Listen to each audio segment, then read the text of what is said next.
Good evening, my lovelies. Welcome to Lady McCreepster's Night Noise Horror Podcast. This evening's tale is by author TheJessieClark on the No Sleep subreddit. This particular performance was originally hosted on Mortis Media's YouTube channel. Some of you have asked that Nature's Temper and I do more tales together, so this will be a treat for you. Be sure to check out his YouTube channel and show him some love too. Come now, my dears. Lean in closer and we'll begin. The red lights are only making the pain worse. It's an immense, earth-shattering pain in my midsection and in my head. I try to move, but I can't. I try to speak, but I can't do that either. It hurts too much, and my voice obeys me no more than do my joints, or my muscles, or my bones, or my mind. And yet still there is movement. I can feel myself being lifted up and placed on something. A bed, maybe? Or, no, a gurney. "All right," one of the EMTs says, and several others then roll me into the back of an ambulance and climb in behind me. But I'm already fading fast and feeling an inexplicable heat by the time those doors are shut. One EMT, a blonde woman, looks at me with a furrowed brow just as I'm slipping away, and says aloud, Wait, I think I know." We're made of that stuff, right? I turned around. There was a woman there, red-haired and about my age, give or take, and she was alarmingly beautiful. But how long she'd been staring at the exhibit alongside me, I had no idea. "I'm sorry?" I said, "You know we're made of that stuff, right?" She nodded at the museum wall, which depicted in detail the births and life cycle and deaths of stars. I pursed my lips. "We're made of stars?" "Yep, isn't it awesome?" She stepped up beside me and moved her arm across the diagram as she spoke. "I just watched a documentary about it last night. Stars are just fusion factories held together by their own gravity. They start off fusing hydrogen to helium, and then they keep going on and on, fusing heavier and heavier elements until they're fusing the heaviest stuff. Then they exhaust their fuel and collapse under their own weight, and they blow off their outer layers and pretty much shower the galaxy with all these random elements, some of which are eventually used to create life." "Huh. Yeah, I'm Robin, by the way." She extended her hand and I shook it. Hey, Brian, nice to meet you." There was an awkward pause before I said, "All right, I got one for you. If you replaced the sun with a black hole, what would happen?" "Depends on its mass." "Nope. The answer is, drumroll please, nothing. I mean, everything would get dark and cold, but we wouldn't fall in. Earth's orbit would remain entirely unaffected. If the black hole had the same mass as the sun." "What?" "What you said would only be true if the black hole in question happened to have the same mass as the sun, which it wouldn't, because the sun isn't massive enough to collapse into a black hole." "Oh, damn. Yep, me 1, you 0. Sorry, pal."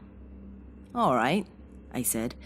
"You're on. Whoever gets the most points by closing time buys drinks."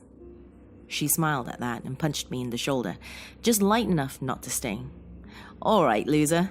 Come on," the EMT says. There's a flurry of activity around me, and there are voices too, and blinding lights, and a cooling down of that monstrous heat. One of the paramedics is looking me over. Then he looks at another colleague, the blonde woman, and he shakes his head, slowly. "This one's gone, Rachel." But she continues running tests, running diagnostics, placing a soft hand on my arm in case I'm awake enough to appreciate the comfort. I am, barely, but I'm fading fast. and that heat is coming right on back as I do.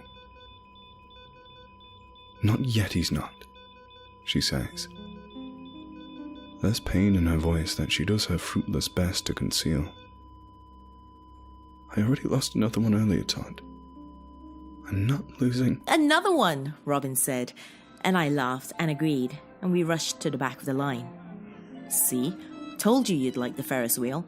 Can't believe you've never been on one before today. She shrugged.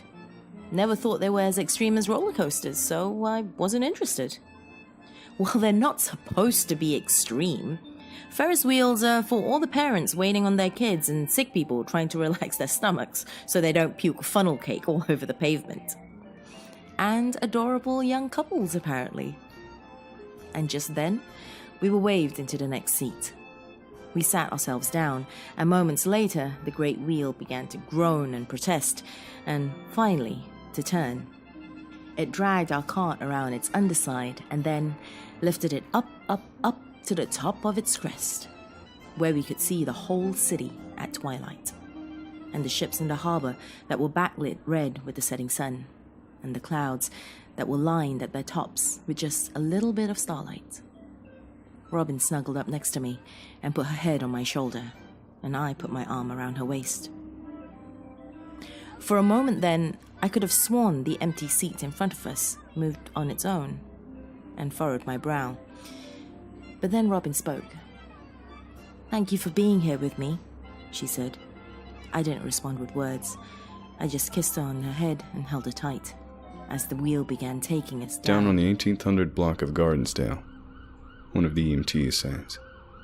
Yeah, another one, I know. Hell of a fucking night, isn't it? The conversation is muffled again in short order.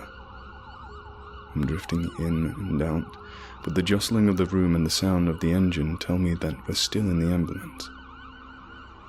The other paramedics, for their part, continue running tests and checking my vitals, and as they work, I try to remember what's happened. But it hurts. Damn it, does it hurt. Almost as much as the rushing heat, and the effort is further disrupted when the ambulance hits a bump in the road and I nearly spill out of the gurney. But Rachel puts her steady hand on my chest and says, "Hang in there, Brian. We're almost..." There! Robin pointed at the interstate ramp, and I took the turn and put St. Thomas Vineyard away in the rear view. "Still can't believe Mason got married," I said. "He's only known that girl for what, a year? Less?" Robin shrugged. They were in love. They hardly knew each other. They don't know if whatever they're feeling is genuine, lifelong love, or just new relationship googly eyes that hasn't worn off yet. I guarantee it, and I'll put money on this, they'll be done within a year. Just watch. "You don't know that," she said. There was a brief pause, and then she added, "We've been dating for 2 years. So how far off do you think we are?" I shrugged. "I don't know. Haven't really thought about it." "You haven't thought about it at all?" "I mean, of course I've thought about it. I don't know if we're ready, you know?" I looked over at her, but she just stared out there at the rain with her chin in her palm. So I continued. "Think about it like this. People prepare their whole lives for jobs, right? They start going to school as soon as they can talk, and they're not done until they're in their 20s. And it's all so they can get a piece of paper that says, 'Hey, hire my ass, I'm smart enough to work.' But marriage? Nobody trains for that shit. People just hook up and say, 'Hey, we're 25 or 28. You're cute, I'm cute. Let's spend $15,000 on a giant ceremony, then live as glorified roommates for 5 years until we're both fat and hate each other and get divorced because neither of us knew or cared how much work this thing would require.'" There was a longer pause then, before she said, with a degree of seriousness I wasn't in the least bit prepared for, "Is that where you think we're headed? Glorified roommates?" Quickly, I calculated an avenue of retreat, but I calculated wrong. "No, not you," I said. "Not us. I mean, most people, you know? Most people just dive in and either get divorced or stick it out until someone gets heart disease. The divorce rate is more than 50% now in the US, but the 'I don't love you anymore' rate, Shit, that's probably close to 90 by the time everyone hits middle age. I just want to make sure you're the right person, you know? If there were ever words I wish I could have taken back, it were those 12. She said nothing, but I saw her reflection in the window, and the little tear that welled up in the corner of her eye said more than words ever could. Listen, that came out wrong. I just meant, can you drop me off at my car, please? I thought you wanted to come over. I don't feel good. Please? And we drove in silence for a while, as the rain picked up its pace and fell in sheets and in torrents. After another 20 minutes, I made the turn onto my street and parked. And once I did, she got out without so much as a glance and walked across the road to her own car. I ran to follow. Robin, wait! I grabbed her lightly by the arm. It was slick with rainwater. Talk to me, please. What do you want? I blinked. I want you to talk to me. No. I mean, with us. Where do you want this to go? Where do I want this to go? I want to be with you. Listen, I didn't mean to imply that I don't want that. I just want us to be smart about it, you know? Well, maybe love isn't something you can calculate on a fucking spreadsheet, Brian. She was shouting over the cacophony of the storm. Maybe it's just this thing you feel, you know? And maybe it doesn't make any damn logical sense. Maybe it's not supposed to. But that's part of what makes it special. It's an adventure. It's a jump off a cliff with me type of thing. And yeah, sure, not everyone survives the fall, I guess. But if you find the right person, then a jump off the cliff with me type adventure? Come on, Robin. We're not writing up a damn dating website profile here. This is real life. There are kids involved, and finances, and house buying, and mortgages, and all that shit. Not every day is some cute little romance comedy. This is half your life we're talking about. 2/3 even, okay? All I meant was that you have to be prepared for it. I thought we were prepared. What do you mean? She dug through her purse for a moment and then held up a ring that was brilliant, even covered in rain. I felt my heart skip at least a full beat. Is that, It was my mom's, she said. She gave it to me before she died. She said, find your partner in crime, Robin. Find someone who'll sweep you off your feet and jump off a cliff with you. There was a pause before she added, and at the time she said it, I thought I knew exactly who that person was. I tried for a moment, but I knew, beyond the shadow of a doubt, there was no combination of words in the English language that could be strung together to right this ship. Goodbye, Brian. She kissed me on the cheek and rubbed the back of her hand down it. And then she turned and got in her Civic and drove off until I couldn't see her taillights at all through the pouring of the rain. Rain's coming down hard, boys, another of the EMTs said. Careful when you unload him. There were grunts of acknowledgement, and then the back of the ambulance flew open and the sound of storm utterly exploded into it. I felt the rush of wind and the rain pelting my skin in sheets, and together they helped a bit with the oncoming heat that still I couldn't place. And then I felt movement.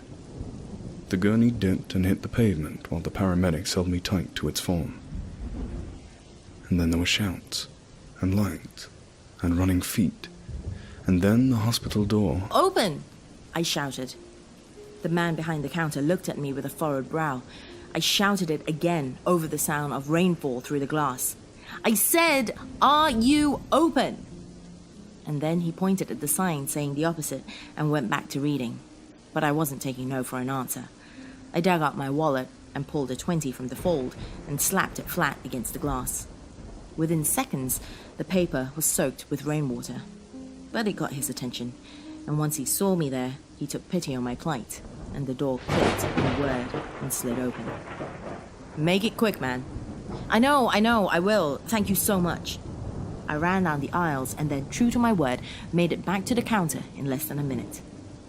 The man put down his book and processed the sale. Date night? He said, bagging the card after the flowers. I smiled a bit. Something like that. And then I thanked him and ran back out to my car and got inside and took out the card and scribbled on its inner sleeve the words, "Jump off a cliff With me! A doctor running alongside the cart motioned to some nurses in the hall, and they ran to follow. He turns to the EMTs. Is he stable? He's slipping. All right swollen, beating slowly. Not good. Mumbled something about being too hot earlier. But if anything, his temperature's too low. Someone shows the doctor a chart. He reads it as he runs, and his face is grim. Shit. Alright. Let's move! I shouted at the car I'm passing. Just a little rain, assholes! But it wasn't. It was a lot of rain. Sheets and buckets and torrents of it, in fact. It long since turned into dirt and mud, and it swept up against my windshield like an ocean surf. And the road was slick with little rivers of it that ran down past the pebbles. I was going far, far too fast for such conditions, but I didn't care about that, the doctor said. I just want to get his fluids up, Rachel. The woman from the ambulance runs up and discusses my condition in harsh whispers with the doctor. As I fade, and as the damn heat floods back on in, it becomes impossible to hear what they're saying. But it's abundantly clear from the body language that she hasn't given up. Hope for a reunion with these guys? Well, Bolin and Snake say they're against it entirely, so that doesn't bode well for fans. But look what happened with... I switched the radio off, and then wrapped both hands around the wheel with such force the knuckles turned white on the grip. The car hit 70 miles per hour, 75, 79. The windshield wipers were flying, but they weren't going fast. Fuck! I slammed my foot on the brakes as the lights of activity in the road came in out of nowhere from the rain. The car jolted and shuddered and fought for traction with the pavement, and I felt the tires squeal and the metals of the car grind in protest. I don't care if he wants to protest, the doctor snaps back. You tell him to wait in the damn lobby like everyone else. The nurse accepts her orders and heads back out into the hallway. I'm sorry, sir. You can't see him until... Until what? That's my son in there! That's my son! That's... And then there's a scuffle of feet and more shouts as security guards drag my father from the wing. Rachel pauses as she hears the shouts, and then her eyes well up a bit with tears, and she looks at my face and appears to realize something. But she doesn't say what. The shouts continue, but they fade. And so do I. And in comes the heat as I do. That's my son! That's my boy! Let me see my boy! Stop! Please stop! The police officer had both hands up as my car barreled towards him. Stop! Stop the car! Finally, there was a jolt and a shudder as the tires gained control at last. The car slammed to a halt. Both the officer and I sighed in relief, and then he approached my window and tapped the glass with his knuckle. I lowered it. I shouted over the rain. I'm sorry, sir. Roads are crazy out here. You okay? He ignored the question. I'm gonna need you to sit here for a bit, okay? He said, just until the accident's cleared up. Accident? It's bad. He nodded in the direction of the wreckage, and then he said again, just sit tight. We'll wave you over when there's an open lane. And then he ran off into the storm. I scanned the scene. There was a man on the side of the road I saw, sitting on the pavement, with a poncho for the rainfall and his head in his hands. His SUV was totaled. The front end was bent and twisted and hideously mangled. But the other car was in far, far worse shape than that. I squinted hard and could only make out panels of white amidst charred black chunks of metal and the force of the rain. But it was enough. It was a Civic. Oh, God. Oh, God. No, no, no, no. I got out of the car and left the door hanging open in the rain, and then I ran forward, at least until the officer caught sight of me and ran back over and grabbed me by the shoulders. Hey, he said, I told you to wait in the car. What are you... Robin! I shouted over him. Robin! And then I saw it. A fleeting glimpse of movement. A white sheep flipped on a gurney. A strand of red hair fell from the right side and hung there as the EMTs carted away the body. "Robin!" I screamed. "That's my girl! That's my girl!" The officer was confused and stunned and did the only thing he could think to do: drag me back to my car. "No, stop!" I was inconsolable, but in no shape at all to resist. "Stop, please! That's my girl! Let me see my girl, please! Stop!" One of the EMTs, covered in blood from the waist up, turned to look at the spectacle. But then someone shouted her name. "Rachel!" the doctor says. "You with us or what? Let's go." She blinks as she stares at me, and then says, Yeah, sorry. I just realized this guy was... Just get the charcoal, please. We don't have time." And she does. She runs off to fetch exactly that. And then I feel a hideously invasive sensation. A tube is being placed up my nose, and then I feel it falling down into my throat. I'm too weak to gag, but I somehow manage to clench my fist. A nurse sees the movement and holds me down to steady me.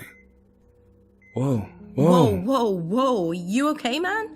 My roommate stumbled back as I threw open the door. I charged past him. "You're coming in hot," he said again. "You good, bro?" But I ignored him. I went to the bathroom and I leaned up against the sink for a long moment, and I grabbed my temples and set my jaw and sobbed without a sound. Aching, racking, heavy sobs. I heard a knock. "Hey, man," he said. "You good, dude? Anything I can, get for you, or..." "I'm fine," I managed. It wasn't convincing in the slightest, but I didn't care. I opened up my phone. There was a text from Robin there, from this morning. It read, "I love you." And they were all at once the most beautiful and the most painful words I'd ever read. I love you. I love you too. I'm coming. Hang on, baby, I'm coming. Then I backed out, and I found my dad in the contacts list and typed, "I love you, Dad." Moments later, I got a response. "I love you too, son. You okay?" But I ignored it, and then I threw open the cupboard, and I grabbed an old bottle of pills. A nurse said. Swallowed the whole damn thing. Lucky his roommate called in when he did. But the doctor is incredulous. Well, that remains to be seen now, doesn't it? Then he turns to the door. "Rachel, I got it, I'm here." "All right. Fingers crossed, people. Let's see if we can't save a psycho." There are isolated chuckles. Rachel, though, almost snaps at her superior for the insult. But then someone says, "Here we go." And then there is thick, wretched black stuff funneling down that tube and down into my throat. I'm almost desperate enough, but not quite strong enough to resist. I can feel it sliding and hitting the bottom, and pumping and pulsing. My heart rate is erratic, my breathing is erratic. My ability to comprehend the situation is every bit as erratic. I struggle as much as I can against the restraints, but all my effort and all my strength of arms muster up not more than a faintest whimper. But Rachel hears it. She moves to my side. She holds my head and says, in a soft enough whisper that only I can hear the words, "Don't follow her, Brian. Don't follow her. Please, Jesus. I need him here. I need this win." But I begin to fade all the same. One by one, as the spikes on the EKG slow to sporadic pulses, I see the nurses turn to each other and shake their heads. One by one, that is. There is only a trembling Rachel there, and she's holding on for me tight enough for everyone in the room.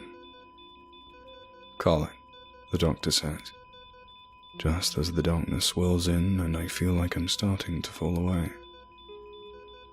The conversation carries on as I pass. 2:32 a.m., one nurse says. but I can hear Rachel screaming in protest. No! He's not gone! There's still time. There's still time to save him. There's still... But she's wrong. I'm already gone. Her voice and her face. Those things are behind me as I pass. They're fading away into the darkness that consumes me, and swallowing me whole and throwing me to the wind. And just when the magnitude of the situation dawns on me, then comes the heat. There are monstrous amounts of it. It rips and tears and scorches and scalds. And had I the ability to scream out or even breathe, I would have done so until my throat was hoarse. But then there was a new pain.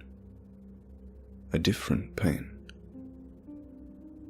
A hand reaches out of the blackness, and it grabs my left side forearm with such mighty force the resulting pain eclipses that of the heat, and the nails of that hand rip through the flesh. And then I'm being pulled, and there is a rushing wind. It's cool, and refreshing, and beautiful. And suddenly I'm somewhere else entirely. I blinked.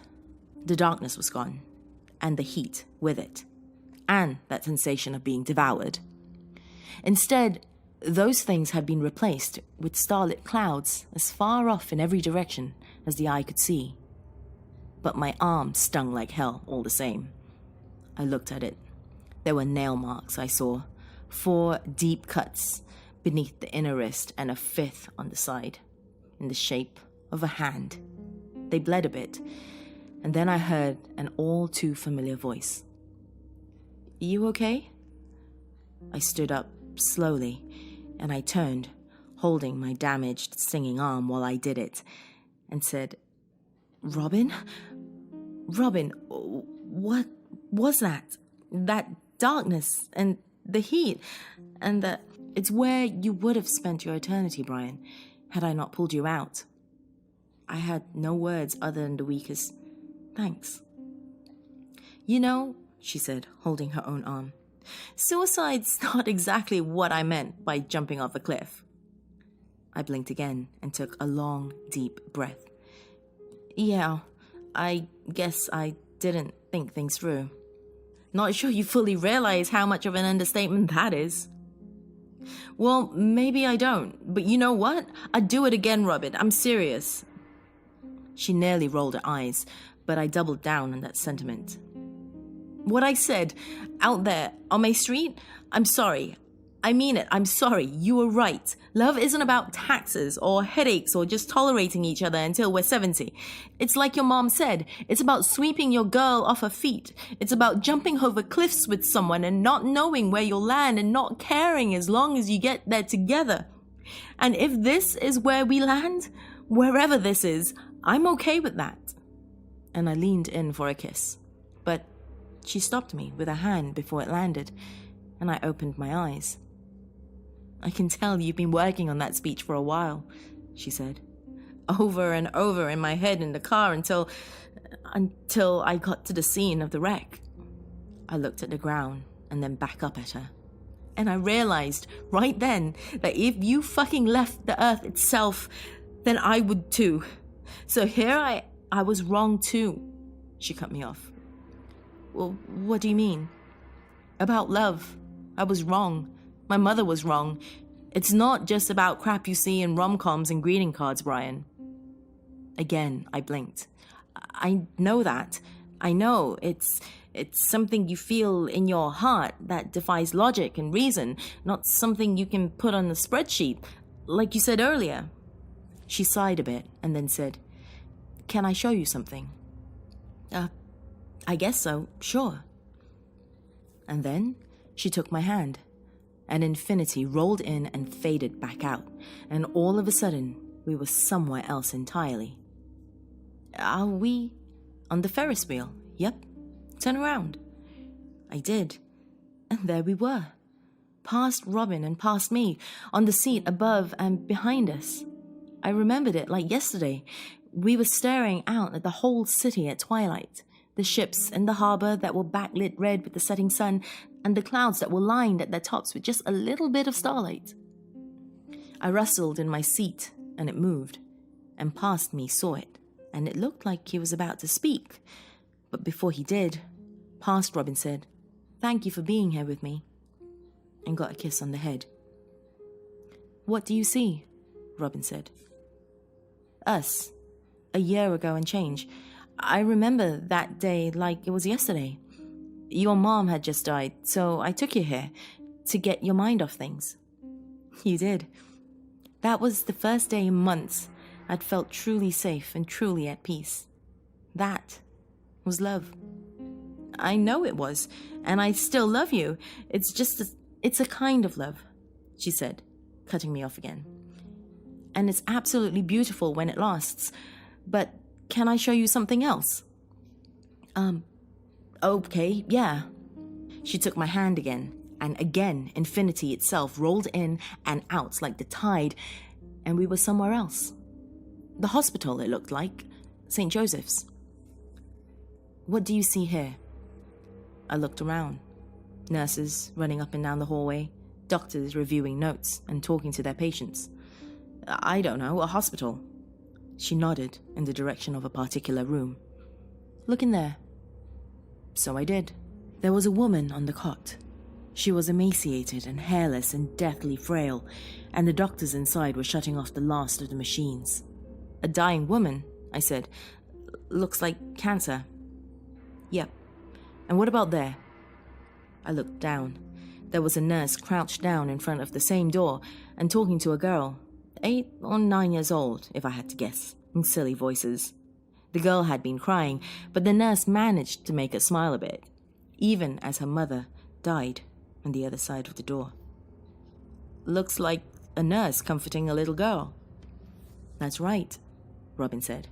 "And that little girl will remember that nurse for the rest of her life, even if they never meet again or so much as exchange names, as the lady who came to her in her darkest hour and made her smile." She turned to me. "That's love too. Just as beautiful and just as precious as what we had." "What's your point?" She didn't answer. She just stuck out her hand with a sad smile, and I took it. Infinity faded in and out, back a third time, and we were in the waiting room. "See that?" Robin pointed to the corner of the room. I squinted. "Oh, hey, what's Dylan doing here?" "He called the ambulance when you didn't come out of the bathroom," she said. "He knew something was wrong, and when they drove you off, he followed them here. Been standing here ever since, asking for information on you every time a nurse walks by. He's starting to annoy them." I watched my roommate for a bit, and sure enough, he grabbed a nurse and asked her a question that I couldn't hear. She said something pleasantly dismissive, and he nodded, and then he leaned his head back up against the wall and closed his eyes. "Wow, I had no idea he cared that much." "That's love too, Brian. Would you do the same for him?" But she held out her hand again before I could answer, and I took it. For a fourth time, Infinity blinked.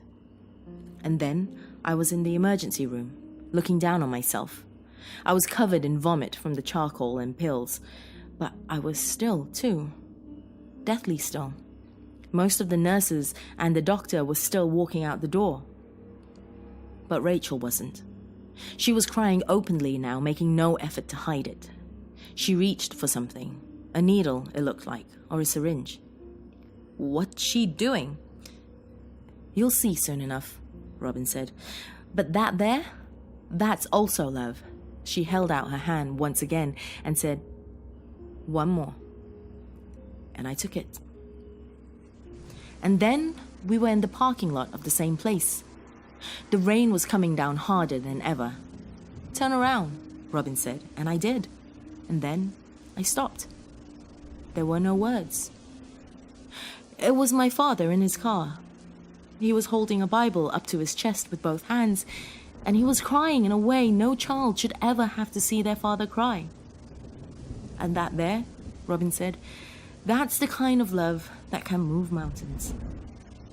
I put my hand up against his window, but he didn't seem to notice. "He can't see you, Brian, not from here." I wiped my eyes with the back of my hand. Okay, I said, I get it, I fucked up. And then she released my hand, and all of a sudden, we were back in the clouds again, under the stars.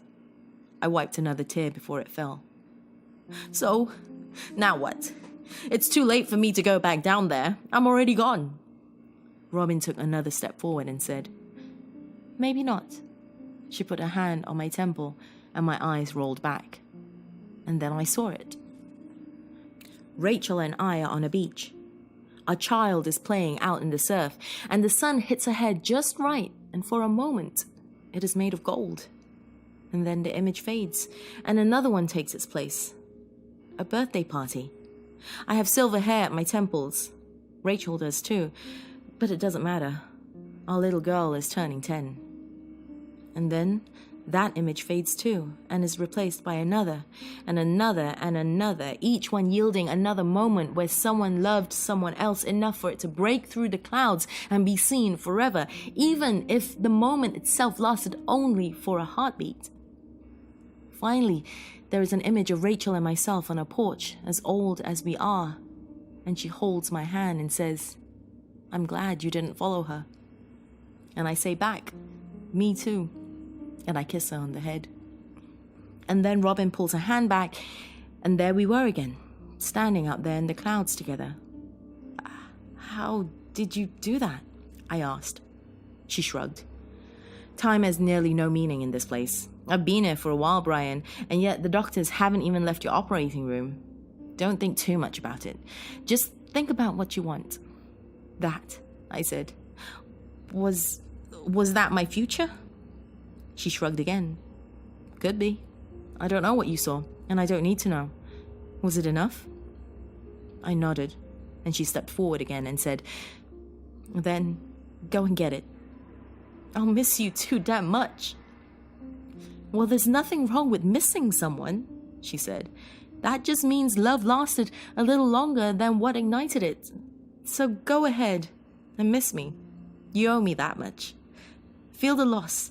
Stand up to the storm like a man and memorize the pain and learn it inside out and let it roll over you in waves and run its course. And then one day you'll wake up and realize you have scar tissue where the skin used to be, and you'll be stronger than the grief ever was. I can tell you've been working on that speech for a while. Like I said, I've been here for a while. And she kissed me one last time and said, You're made up of stars, kid. Now, go light up the world.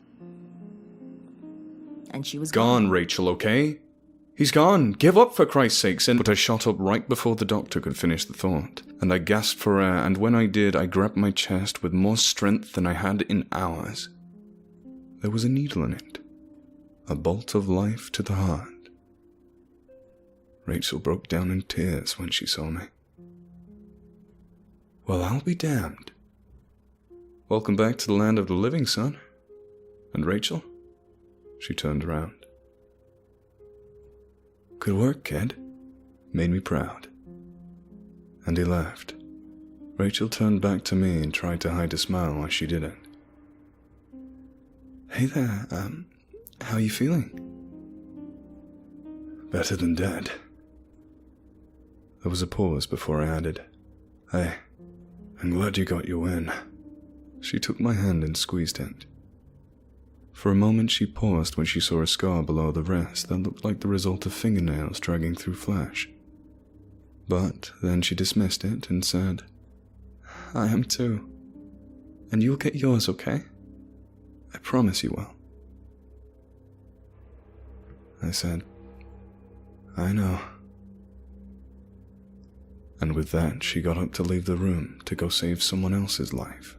Well, I took out my phone, opened up the most recent text, and hit reply. Now.